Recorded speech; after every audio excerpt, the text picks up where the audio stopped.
Hello, 646 students. I wanted to take a couple minutes to talk to you about the explorations module and then also a couple changes I've made to the final due dates for things for everybody's benefit, including my own. So if you go first, well, let's go into the modules and go to the course schedule, which of course is at the top in importing course materials.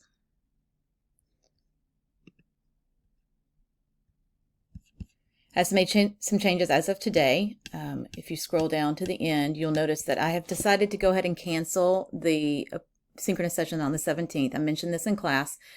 I will be in Jacksonville at Camp Johnson doing an all-day workshop with the military instructors, and it's scheduled to end between 4 and 4:30. Then I have to do 5 o'clock traffic to get home to Wilmington, and I don't know exactly how long that would take, etc. So since I'm not sure exactly what time I'd be able to start class, and I would probably be going to be exhausted, to be honest, I've decided to go ahead and cancel that. So take that time to continue working on your comparative ed bibliography, to go ahead and get started on the explorations module, to work on your executive summary, whatever you need to be doing instead. And so I will miss seeing you because I feel like we already don't see each other enough this semester, but at least we still have the 1st of May as our final synchronous session. So with that shift of not having class on the 17th, I've also added an additional kind of time frame for which you could complete your annotated bibliography.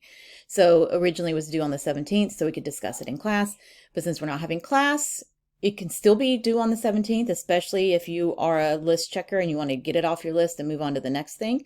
But if you need a little bit extra time, you can take some extra time. But please make sure you submit them by the 24th, which gives me enough time to grade them and or give feedback on them and get them back to you.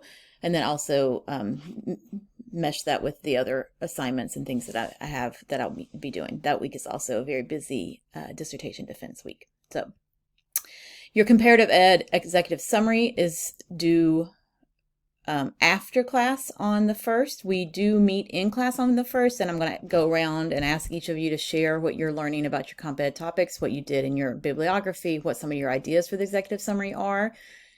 But there have been a couple semesters where students present or share their topics in class, and they're like, oh, I wish I had time to add something to my executive summary. And so I've decided to have that executive summary due after class. You can always turn it in early. Absolutely, of course.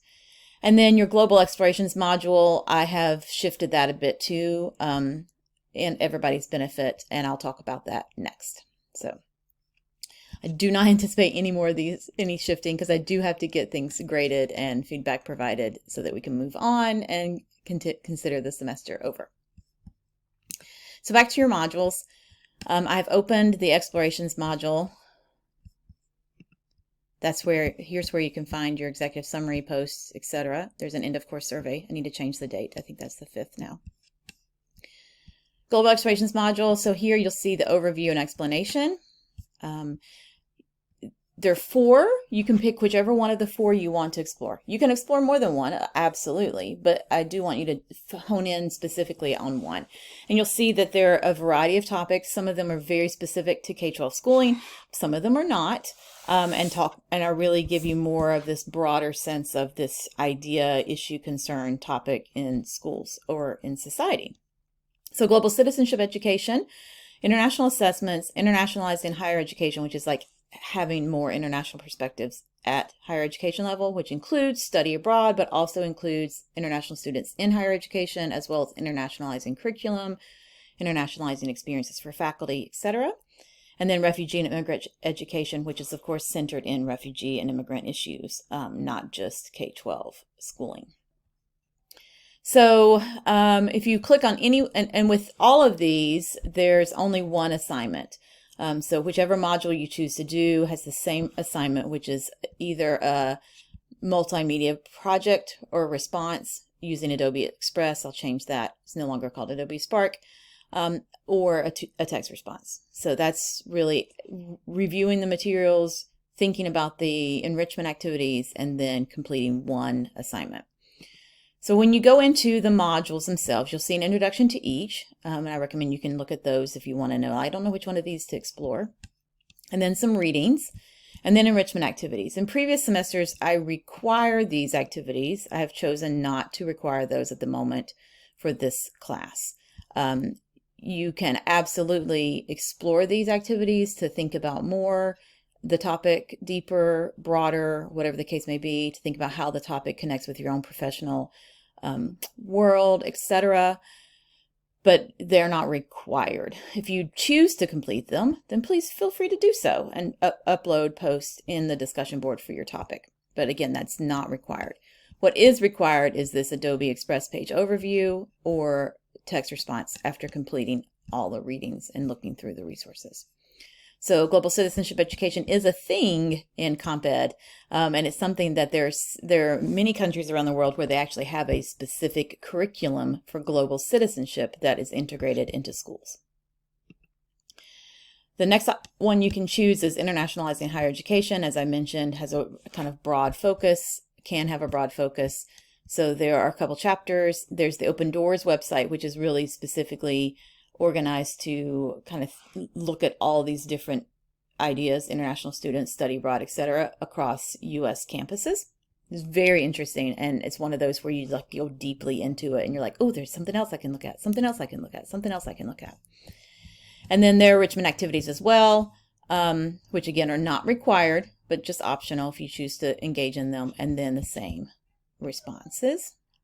International assessments we've talked about is like PISA and TIMSS. This is, of course, very specific to K-12, but it really has that greater human capital and education for the good of society argument, because it's not child versus child, it's country versus country. So we can talk about that.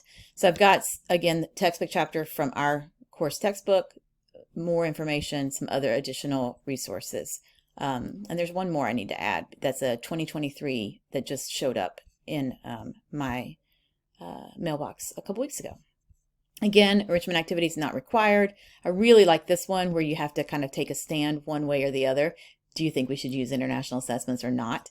But again, not required. And then your final assignment, and then the final refugee and immigrant education one, textbook chapter, a couple other textbook chapters. Going to the npr.org and like just if you just type in refugee in the NPR's search engine, there's so many things going on about refugees around the world. Some of those are because of the recent earthquakes. Some of them are conflict related. Some are still connected to Russia and Ukraine. There's all kinds of things going on. I just find it interesting to just see what makes the headlines. I've also provided 5 different newcomer schools in the U.S. that are U.S. based for you to explore and kind of see how we are in some cities thinking about the education of newcomers differently, and the same thing. So back to the modules, just a kind of overview again. Choose one of these, anyone, whatever you're interested in, explore, post the Adobe Spark pages or text responses, and as it is on the schedule, make sure you post those before class on the 1st so that we can talk about them in class. So I see a couple things in there I need to go adjust, and I'll do that, and then hopefully all will be clear. I did check all those links and they were working, so hopefully they'll continue to work. If you have any questions or need me for anything, please don't hesitate to let me know. Thanks.